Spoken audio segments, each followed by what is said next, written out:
je voudrais mettre en place deux choses. La première chose, c'est le très long terme, et la deuxième chose, c'est le cycle de 4000 ans.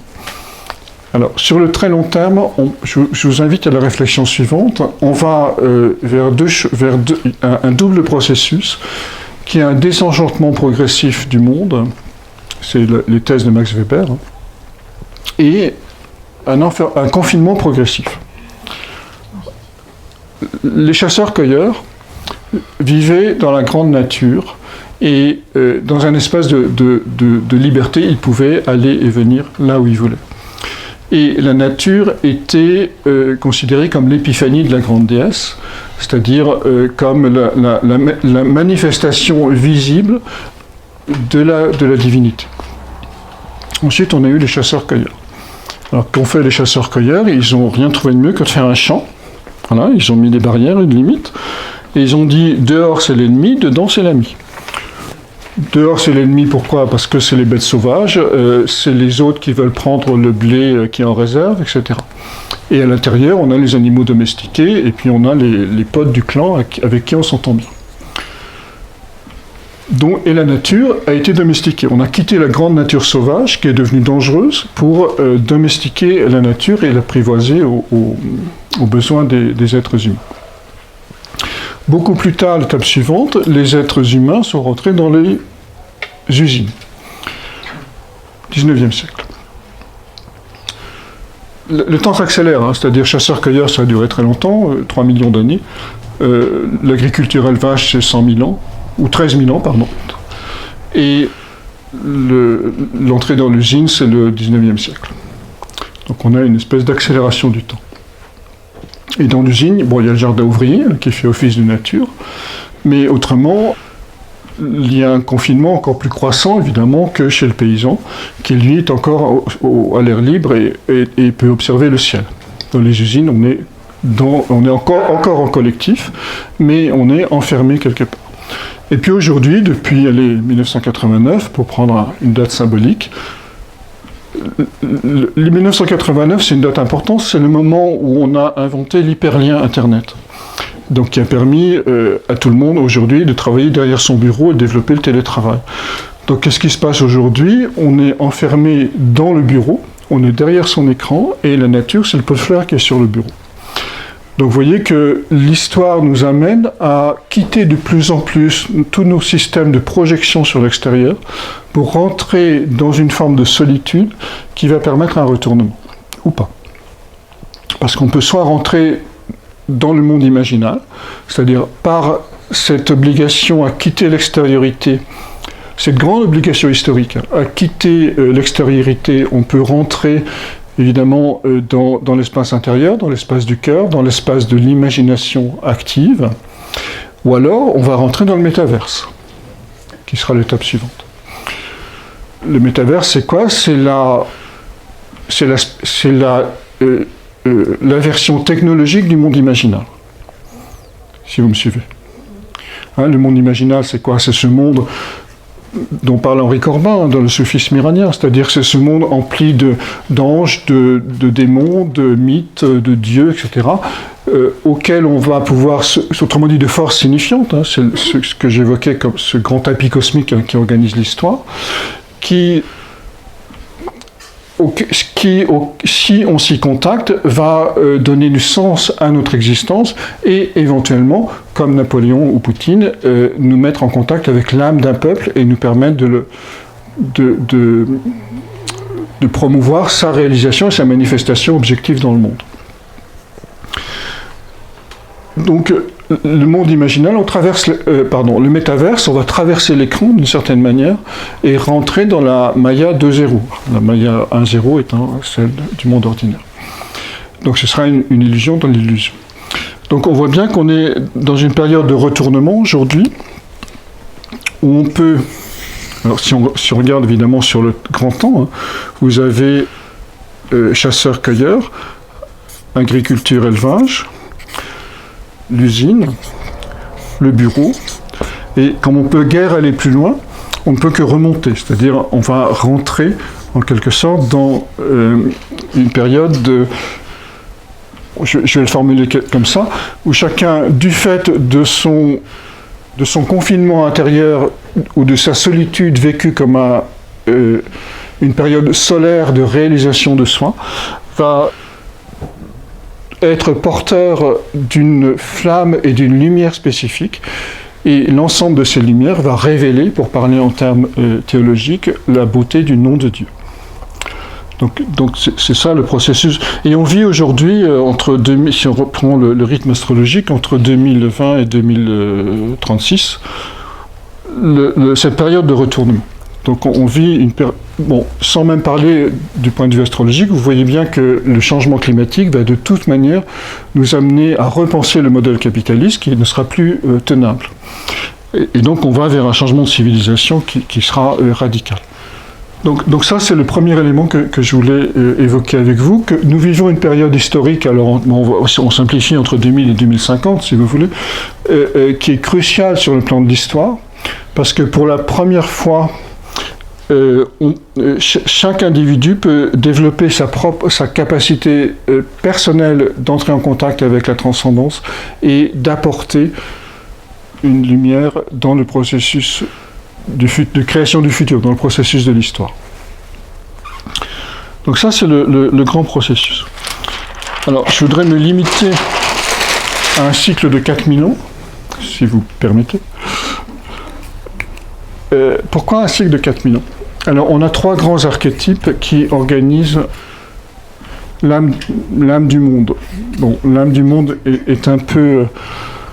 Ce terme est un peu exagéré, puisque c'est simplement l'âme de l'humanité et non pas l'âme du monde. L'âme du monde, ce serait l'âme des végétaux, des animaux, des humains, tout ça mis ensemble. Mais on va garder ce terme puisqu'il est devenu d'usage. Donc on a 3 grands archétypes qui organisent cette âme du monde. Alors Pluton, je l'ai un peu évoqué tout à l'heure, c'est la puissance de vie, c'est la puissance de métamorphose. Neptune, c'est le tissu de l'âme du monde, c'est-à-dire c'est les mythes et qui est habité par le mythe fondateur d'une grande période historique. Je reviendrai là-dessus. Uranus, c'est l'étincelle de conscience, l'étincelle d'éveil qui fait que on va devenir conscient de la nécessité de métamorphose Uranus-Pluton et des valeurs des dieux qui font partie d'une culture Uranus-Neptune. Donc les cycles Uranus-Neptune sont des cycles de révélation, en fait. On a eu dans les années 89-90 un renouveau de l'ésotérisme, par exemple, hein, ou un renouveau de l'astrologie et tous ces systèmes qui questionnaient la nature de la nature. Et c'est récurrent, si on regarde les cycles Uranus-Neptune. Oui, si je fais trop de parenthèses, on va pas en sortir. Si je vais en faire une quand même. Uranus-Neptune. Le temps que les conjonctions successives Uranus-Neptune de 172 ans, donc, fassent le tour du zodiaque, c'est exactement 3600 ans.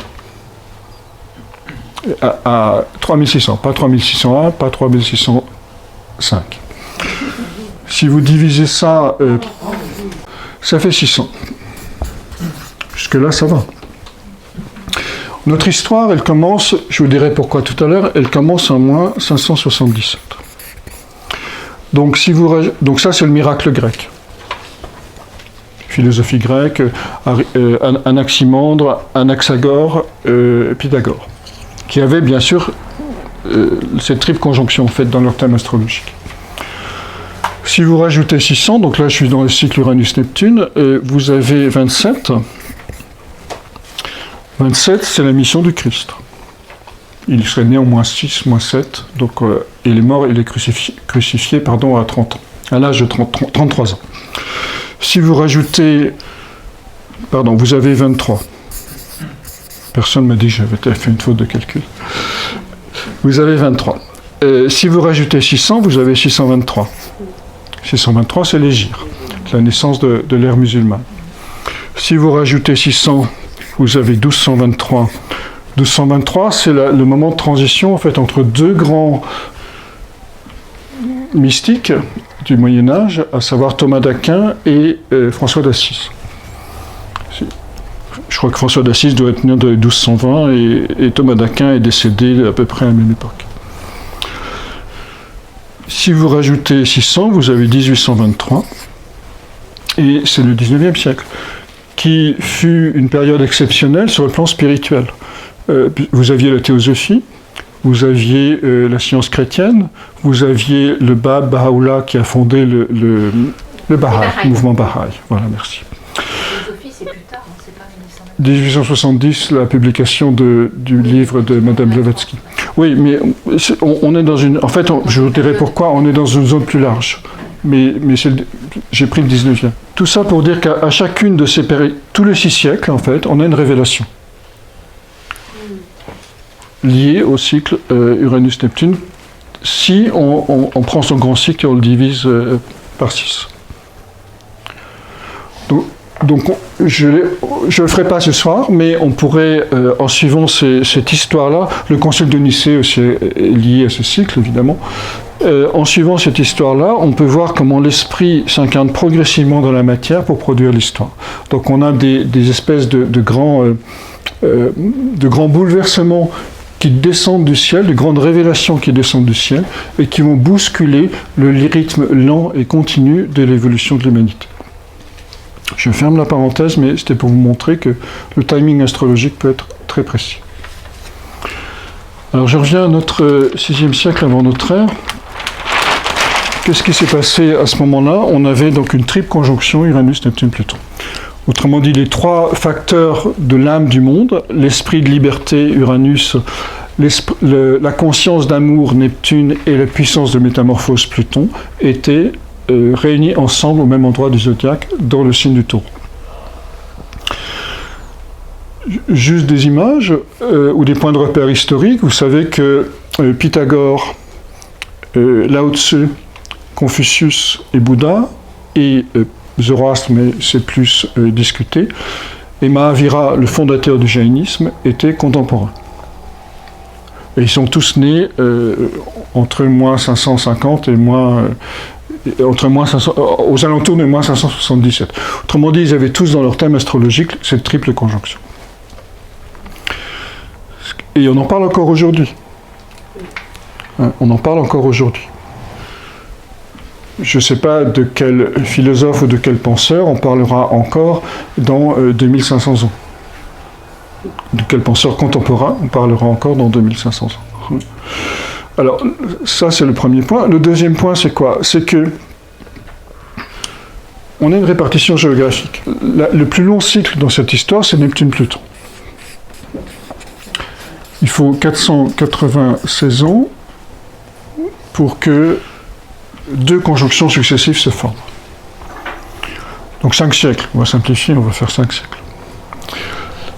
Donc 2 fois 5 siècles, ça fait 1000 ans.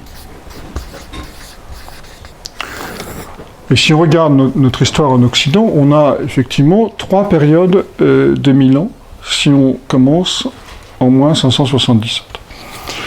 On a, je vous les donne et puis après on les redétaillera, mais on a la période gréco-romaine qui commence on va dire 577 à peu près avec le miracle grec, qui se termine, si je fais sur les 1000 ans, qui se termine en 411, au moment où Alaric va détruire Rome, va piller Rome, exactement en 411. Donc ici on a une conjonction Neptune-Pluton, et ici on a une nouvelle conjonction Neptune-Pluton. Et entre les deux, on en a une ici, en moins 82. Donc on a 1000 ans exactement de civilisation gréco-romaine. Ensuite, de 411, donc 411 à 1399. 1399, vous savez ce que c'est? C'est la Renaissance italienne. L'année précise, 98-99, qui est la conjonction, qui est une nouvelle conjonction Neptune-Pluton. Donc vous aviez une conjonction en 411 et vous aviez une conjonction en 1099 et vous en aviez une en 905. Ce qui nous fait nos 1000 ans. Donc 411, c'est le moment où les peuples qu'on dit barbares, mais qui en fait étaient chrétiens, ils étaient ariens, les peuples germaniques, envahissent l'Europe. 417, ils sont déjà installés dans le sud de l'Espagne et ont fondé un nouveau royaume. Après, les Vandales vont aller jusqu'en Afrique du Nord et conquérir la cité où habitait Augustin d'Hippone. Et donc, entre 411 et 1399, vous avez tout le Moyen-Âge, les 1000 ans du Moyen-Âge. De manière précise, puisque ce Moyen-Âge va... Le mythe fondateur qui va organiser la nouvelle culture sera le mythe de la raison à partir du Moyen-Âge. Et après, on a bien sûr que les 5 siècles qui suivent, donc entre 1399 et 1896, pardon, 1892, mais ça ne change pas grand-chose. Donc conjonction Neptune-Pluton 99, conjonction Neptune-Pluton 1892, et là on a seulement 5 siècles. On est en train d'explorer les 5 siècles suivants. Donc 1892, fin du monde de la raison. Pour vous donner une précision historique, Hegel fut le grand théoricien le grand philosophe du monde de la raison. Il est à la fin du cycle, donc il a synthétisé au fond l'essence des 5 siècles passés. Et Nietzsche, qui a eu sa crise de folie exactement en 1892, a été le prophète du Nouveau Monde. Bon, on va le détailler tout à l'heure. Donc si on regarde ces cycles de 5 siècles sur le plan de 1000 ans, pardon, sur le plan historique, vous voyez que la première période de 1000 ans, alors vous aviez une opposition Neptune-Pluton en moins 331, et vous aviez ici le moins significatif. Donc l'idéal de l'être humain, c'était qui à ce moment-là? C'était le héros. Et le héros a été souvent identifié à Alexandre le Grand.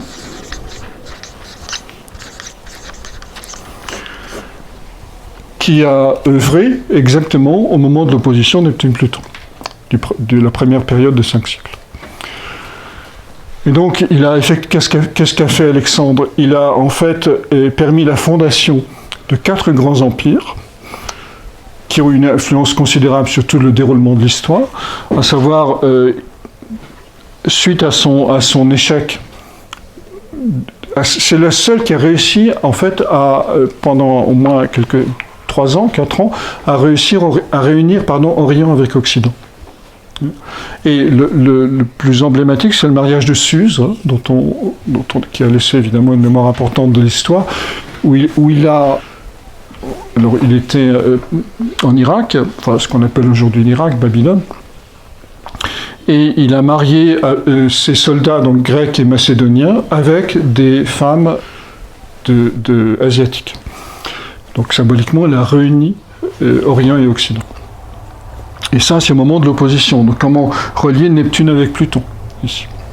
Donc qu'est-ce qui était important pendant toute cette période gréco-romaine?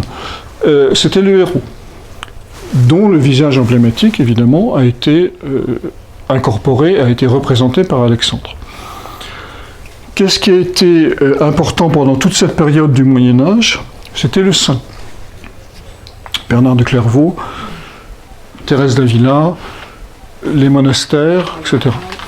Donc au fond, ce qui était important ici, c'était l'importance du physique, puisque le héros se sublime en fait dans l'acte de l'instant, qui est l'acte héroïque et qui est souvent aussi celui de sa propre mort. Ce qui était important dans le 2e millénaire qui a suivi cette grande histoire, c'est la figure du saint qui incorpore dans ses cellules une certaine qualité de présence du sacré, dont témoignent les guérisons miraculeuses, dont témoignent les corps conservés. Il y a beaucoup de corps conservés dans la tradition chrétienne, vous le savez, dans toutes les traditions d'ailleurs, pas seulement chrétiennes, et dont témoigne l'importance des reliques, qui ont un pouvoir magique. Donc on a quitté le monde de la toute-puissance physique pour rentrer dans le monde sensible. Et puis, depuis la Renaissance, donc les 5 derniers siècles ont été des siècles où s'est développée la raison. C'est-à-dire l'image, le personnage emblématique de cette époque, c'est le savant. C'est Descartes, c'est Galilée, c'est Newton, c'est Leibniz, qui sont tous nés, enfin qui ont tous œuvré à peu près vers 1648, qui est l'opposition Neptune-Pluton. Donc, je suis en train de vous dire deux choses, c'est que d'un point de vue technique, ce qui était en semence au moment de la conjonction devient visible pour tous au moment de l'opposition. Hein, c'est quoi les humanistes de la Renaissance? Ils ont dit, au fond, leur idée, qui a fait Florès depuis, c'est de dire l'homme est au sommet de la hiérarchie du vivant et l'humain est plus important que la nature et que le sacré. On est encore là-dedans aujourd'hui. On va voir la prochaine étape.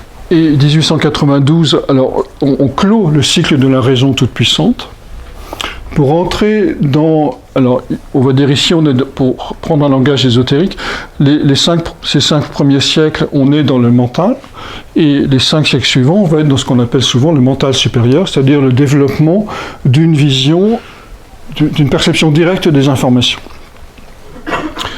Donc on est toujours dans la rationalité, mais c'est plus une rationalité purement causale, c'est une autre forme de logique qui s'impose. J'en veux pour preuve le fait que on peut lire, bien sûr, pour comprendre l'histoire, le sens symbolique des événements qui arrivent à un moment donné de l'histoire, qui vont faire signe.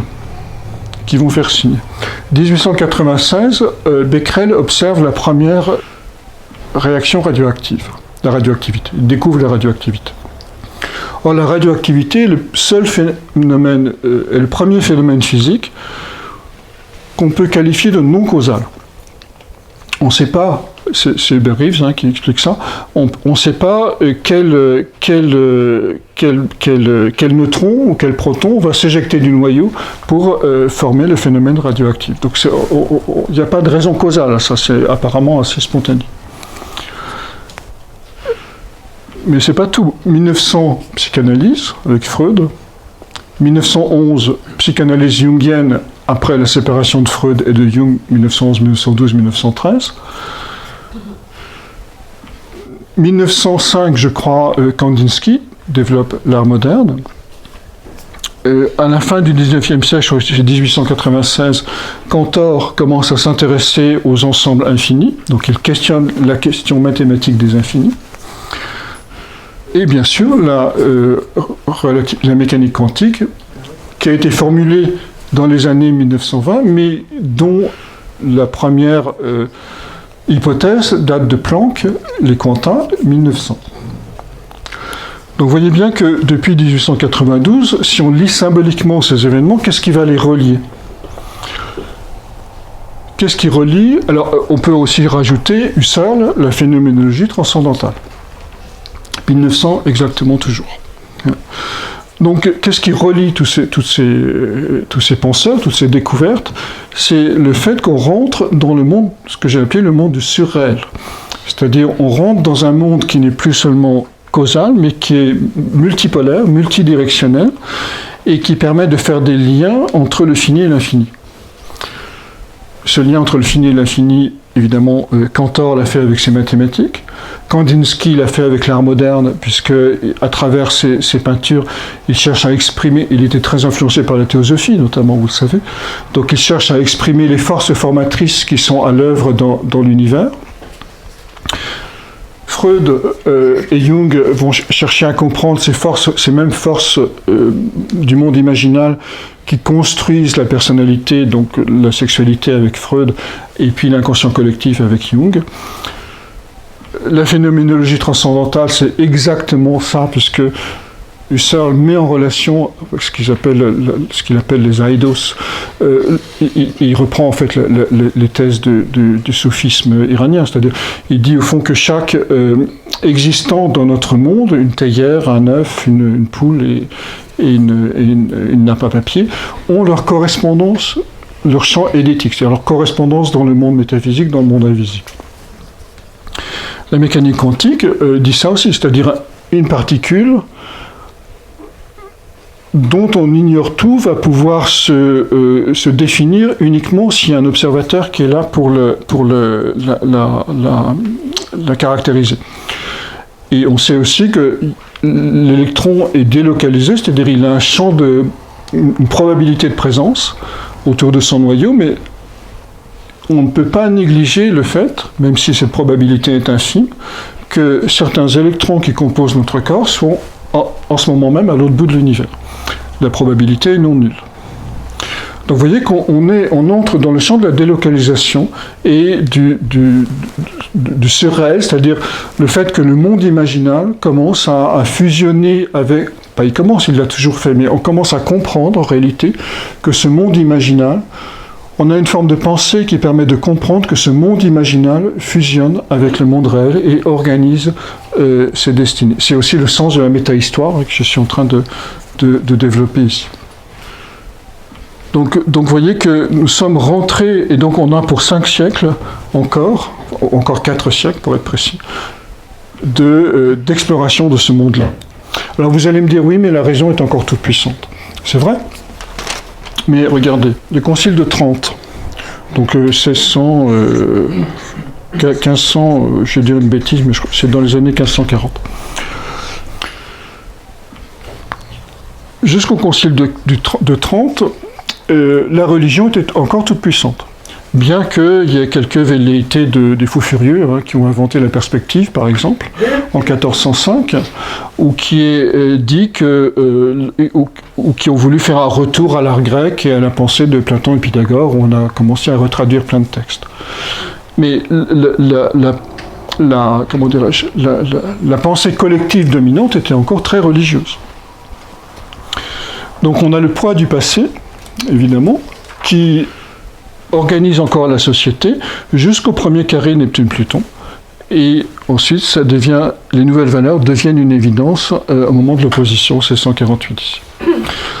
Donc, Concile de Trente, pour revenir à cette période, donc, qui était évidemment, bien sûr après la conjonction de 1399, après la Renaissance,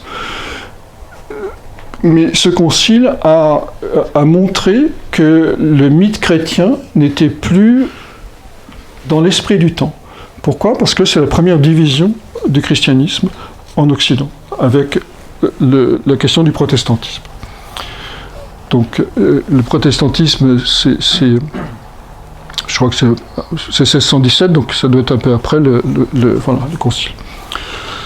Donc vous voyez que, simplement pour illustrer le fait que une forme pensée à un mythe collectif, qui était le mythe chrétien, qui a duré 1000 ans, a encore une puissance exceptionnelle, et qu'il essaie de combattre le nouveau monde. La raison a été diabolisée par le christianisme, la libre pensée a été diabolisée par le christianisme, de même qu'aujourd'hui, tous les gens qui s'aventurent dans ce monde du surréel sont diabolisés par les gens qui se disent rationnels.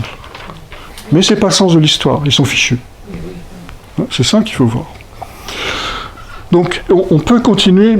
Alors, donc, voilà, là où je voulais en venir, si on reprend ces grands cycles, donc la figure emblématique du premier millénaire, c'est le héros, la figure emblématique du deuxième, c'est le saint, et la figure emblématique des 5 premiers siècles de la troisième période, c'est le savant.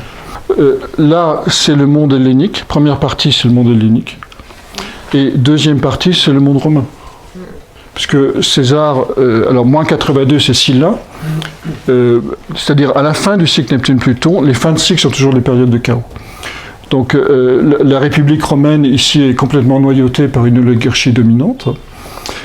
Sylla, mais il a régné qu'une année, en moins 82 précisément, où il tente de prendre le pouvoir.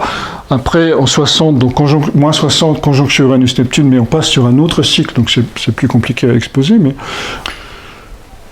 César, Crassus et Pompée forment le premier triumvirat.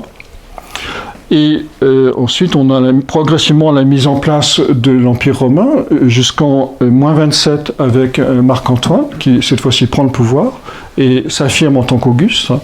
Et ça, c'est un carré Uranus-Neptune. Donc, je ne vais pas vous noyer dans la technologie du tapis cosmique, mais on peut suivre de manière très précise les rythmes de l'histoire.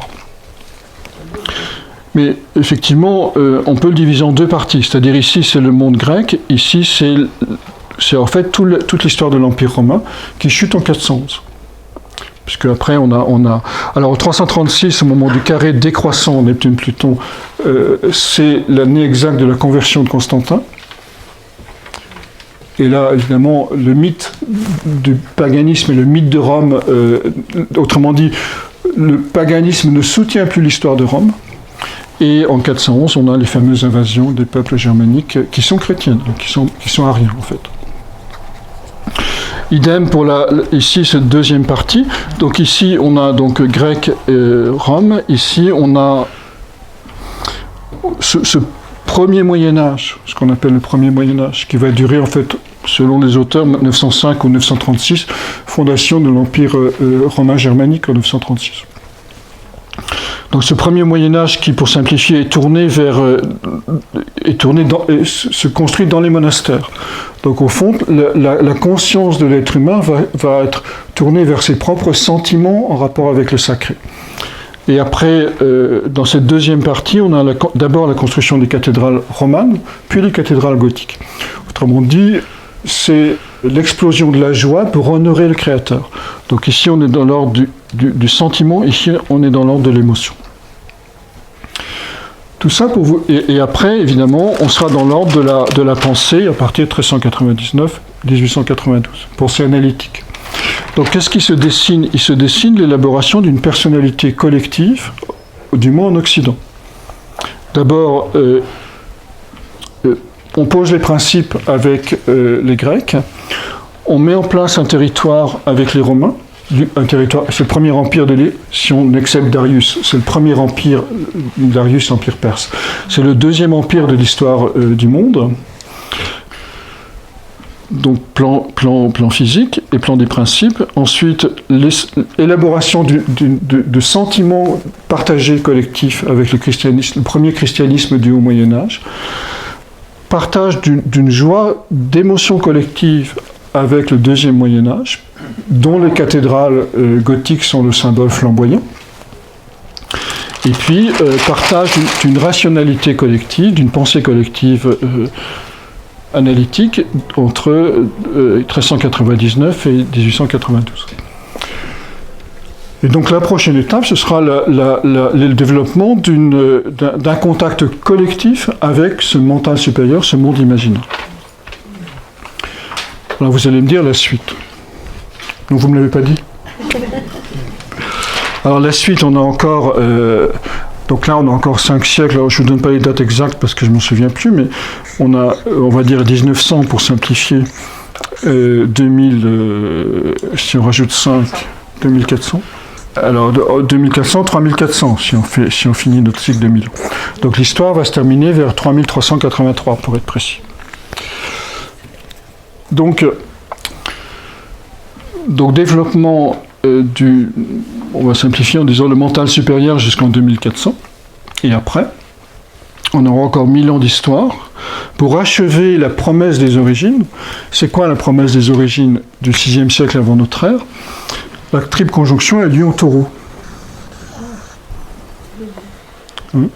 Or le taureau, c'est quoi ?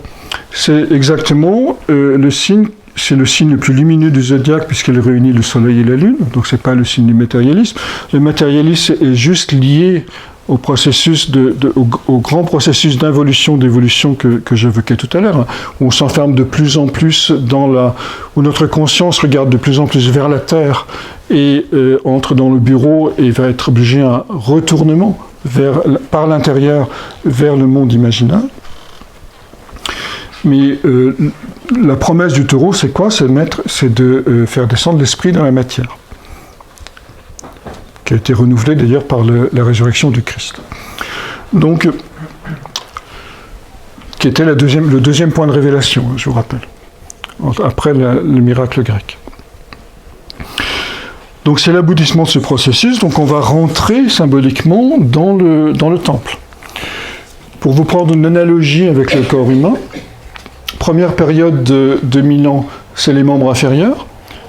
Alors, c'est la voûte plantaire. La voûte plantaire, c'est quoi ? C'est une voûte plantée sur la terre. Autrement dit, c'est des gouttes de ciel qui sont posées dans la terre. C'est la notion d'archétype née avec les Grecs au VIe siècle, avant notre ère.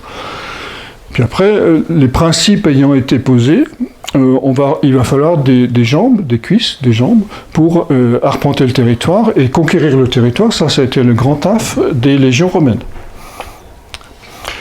Avec le Moyen-Âge, on est rentré dans la période du bassin, petit bassin viscère, autrement dit, ce monde très émotionnel où se juraient en permanence des alliances éternelles qui étaient rompues le lendemain. C'est intéressant de regarder les textes, hein. C'est impressionnant. Donc, et aussi très divisé. L'unité du monde romain, évidemment, s'est complètement fissurée pendant tout le Moyen-Âge. Donc on est rentré dans l'espace des viscères. À partir de 1399, développement de la pensée, on est rentré dans l'espace cœur-thorax, qui est... Alors, là encore, on n'a pas le temps de le développer, mais en principe, et dans toutes les traditions, la pensée loge dans le cœur. Elle ne loge pas dans la tête. Donc, développement de la pensée, idéalement du cœur, et surtout des grands combats héroïques. Le thorax, c'est à 3 armes. Un thorax, je veux dire cuirasse. On a les arcs costauds qui sont des armes de guerre, et surtout l'épée qui est symbolisée par le sternum, la lame du sternum, précisément. Donc, cette période, évidemment, de 5 siècles a été la période des grandes conquêtes, a été la période où des hommes se sont levés, ont quitté leur clan, leur famille, leur culture, pour arpenter de nouveaux territoires, qu'ils soient physiques, scientifiques ou idéologiques. Et puis, là, si on suit cette logique symbolique du corps humain, on va rentrer dans l'épaule, bras, main, qui est précisément le moment. Les épaules, c'est l'espace de la solidarité, et les bras, les mains, c'est les moments. On a un mot intéressant qui est humain. Humain. L'humain, c'est celui qui fait avancer la main. On le sait, hein, puisque c'est parce qu'il s'est levé que l'humanisation était possible. Que le grand singe s'est levé, que l'humanisation était possible. Donc les mains portent en fait l'expression du cœur. Ce qui m'amène à vous dire quelque chose que j'ai oublié de vous dire, mais qui est important. Depuis 1892, il y a une grande idée qui est dans l'air, 1900, 1914, 1917, c'est la question du surhomme. C'est-à-dire comment aller vers l'homme après l'homme. Alors, Aurobindo, en 1932, publie un petit livre qui s'appelle « De Superman ». Le cosmisme russe, 1904, et qui est à l'origine du transhumanisme dans la pensée philosophique, est aussi né à ce moment-là. Le surhomme nietzschéen, je vous disais que Nietzsche était le prophète du Nouveau Monde. Le surhomme nietzschéen était philosophiquement formulé à ce moment-là et tentait d'être incarné de 2 manières. D'une part, dans le nazisme, dans le feu de la guerre, dans le feu de la violence, ce qui était évidemment une déviation du surhomme nietzschéen, et aussi en 1917 dans le nouvel homme communiste. Donc vous voyez que ce qui est dans l'air aujourd'hui, c'est comment aller faire avancer l'humain, comment aller vers l'homme après l'homme. Il y a plein de possibilités, hein. C'est soit à travers la guerre, soit à travers le reconditionnement psychologique des camps en Chine et en URSS, soit à travers la descente du supramental proposée par Aurobindo, soit à travers la technologie proposée par le transhumanisme. Après, on ne va pas ici discuter de ces différentes voies, mais ce que je voudrais mettre en évidence, c'est que l'idée qui est dans l'air du temps, pour 5 siècles, qui est née dans les années 1900, c'est comment aller vers le surhumain. Et donc ça, c'est en analogie symbolique avec le rôle de la main dans le corps humain. Puisqu'après, on ne peut pas aller plus haut. Après, on passe le passage du cou.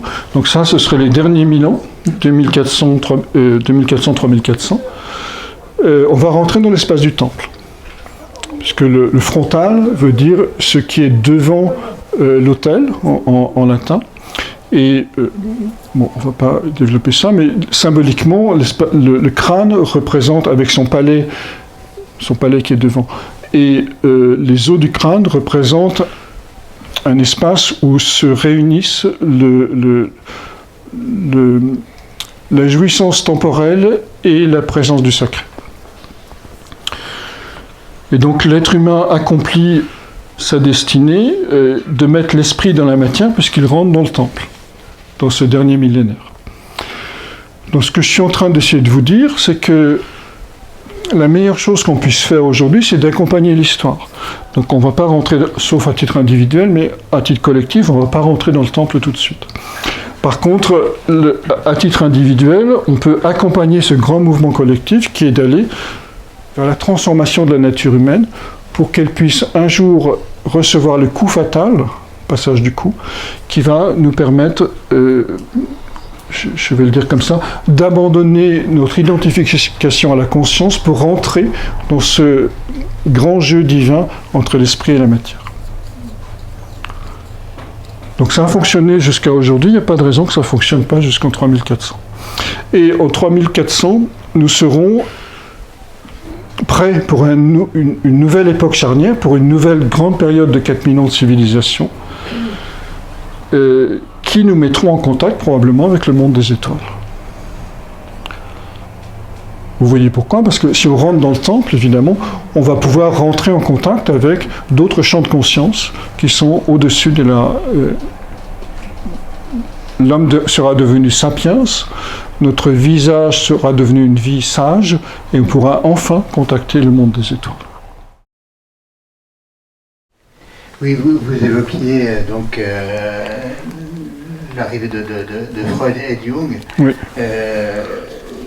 En faisant un petit peu la différence entre les deux. Ce que moi je trouve intéressant comme la différence entre les deux, c'est que Freud est vraiment tourné vers le passé, vers le causal, alors que Jung dit, bon oui d'accord, il faut bien regarder ça un petit peu, mais ce qui est vraiment intéressant dans les expressions de l'inconscient, c'est le prospectif, c'est-à-dire c'est vers où ça tente d'aller. Oui.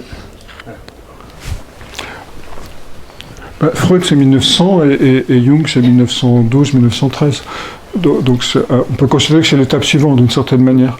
De même qu'on a eu la relativité restreinte en 1905 et la relativité générale en 1915.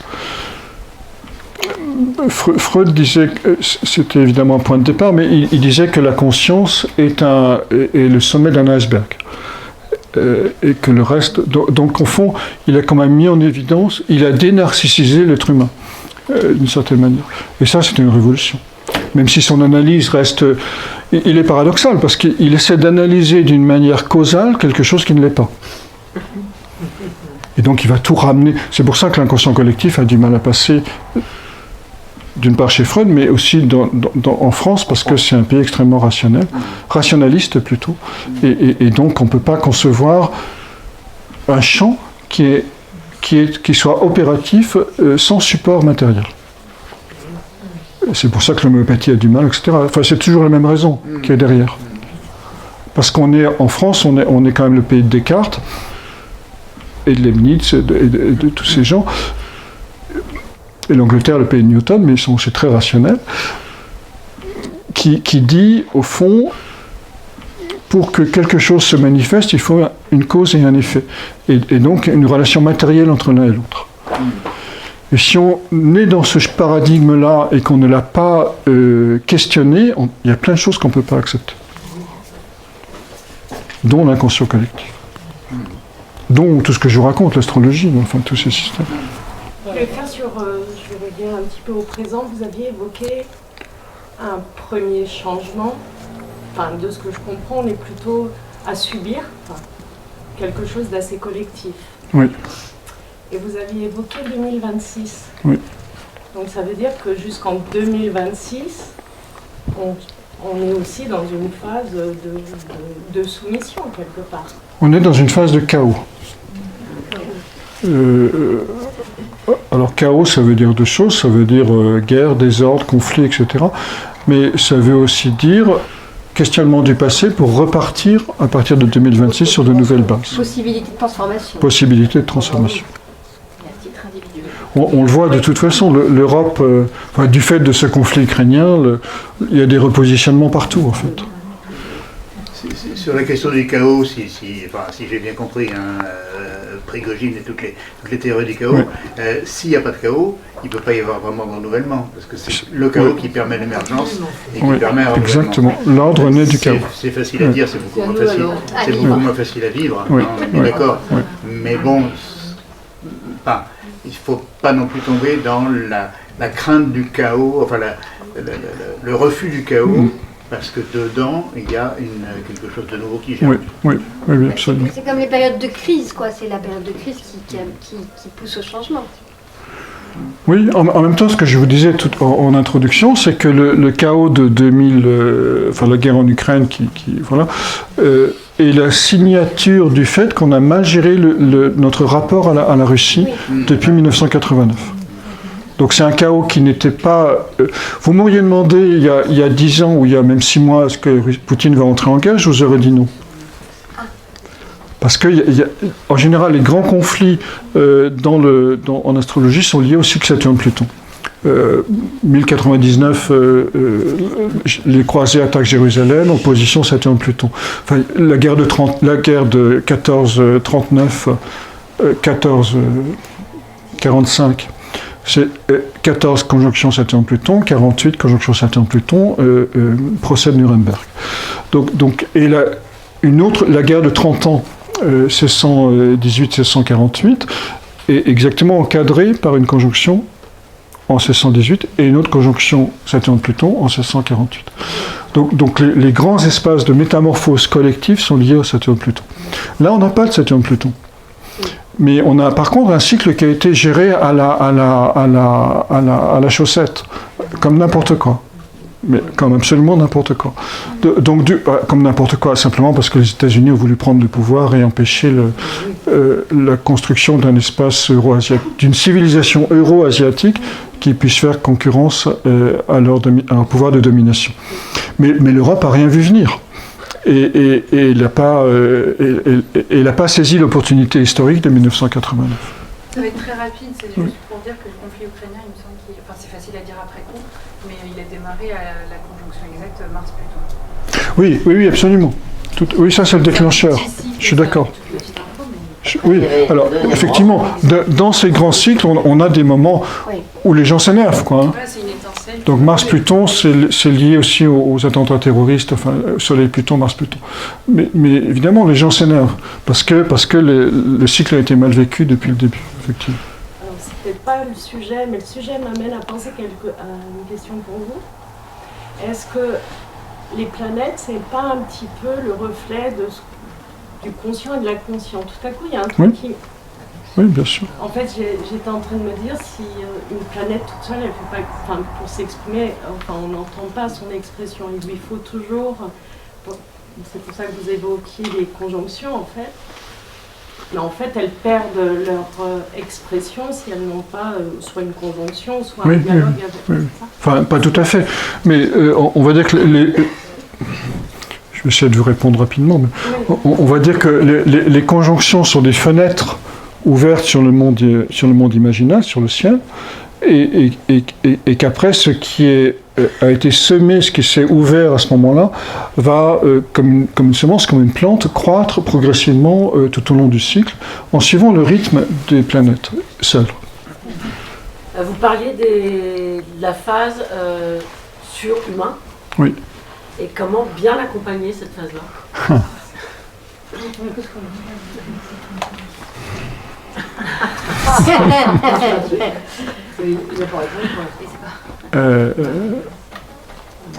Je vous ai parlé des tentatives d'aller vers le surhumain. Sur les tentatives que j'évoque, il y en a 3 qui sont collectives et une qui est plus individuelle. C'est-à-dire le transhumanisme technologique, évidemment, ça fait appel au collectif pour rendre immortel un individu. Donc en fait, c'est l'aboutissement du modèle de Descartes de l'homme-machine, hein, le transhumanisme. Donc c'est l'aboutissement de l'ancien monde sous la figure du nouveau monde. Et 2 autres manières, donc le nazisme et le communisme de Staline, ont tenté de créer le surhumain dans la guerre et dans l'immersion de la communauté.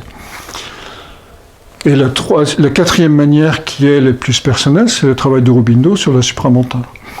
Donc, moi, je crois plus, évidemment, à cette voie, puisque c'est lorsque un certain nombre de personnes seront transformées par la descente, dont le corps sera transformé par la descente du supramental, après, c'est l'histoire des 50 singes, hein, c'est-à-dire plus il y a de personnes qui sont dans cet état de conscience, plus ça va être facile pour les autres d'accomplir cette transformation, et on va à ce moment-là aller vers une nouvelle espèce. Donc par l'intérieur et non pas par l'extérieur. La question porte sur le point initial. Oui. crois que vous avez parlé d'un moins 577. Oui. Donc ça, c'est le point initial. Alors, C'est le point sur le Big Bang. c'est ce que j'espère. Enfin, Alors, oui. qu'est-ce qu'il y avait avant? La mythologie. Un autre cycle de 4000 ans. Et Non. quelle est finalement la logique par rapport au cycle? Alors, moins 577, c'est la date exacte de la triple conjonction. On peut l'arrondir au VIe siècle avant notre ère. Et c'est ce que Karl Jasper, donc ce philosophe allemand, disait, sans connaître l'astrologie, il disait il y a eu un moment dans l'histoire de l'humanité où l'humanité s'est éveillée à elle-même, c'est au VIe siècle, c'est entre moins 600 et moins 400, c'est-à-dire le mi-point, c'est le VIe siècle avant notre ère. Et donc, ce qu'il y avait avant, c'était quoi? C'était les Celtes, c'était les Égyptiens, c'était les Attentes. ouais, alors c'est encore bien d'avant, mais les 4000 ans précédents, en fait, c'était les druides, c'était des cultures fondées, et les Védas, toute la tradition des Védas en Inde, c'était des cultures fondées sur deux choses. D'une part, le culte des ancêtres, et d'autre part, les rituels. C'est-à-dire, il fallait des intermédiaires pour entrer en contact avec le monde invisible.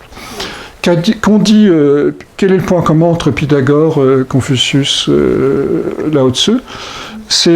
Ils ont tous dit, on oublie tout ça, on oublie ces technologies du sacré incroyablement compliquées, on oublie cette mémoire incroyable qu'ils font pour pouvoir répéter sans cesse les connaissances qui ont été transmises à l'oral.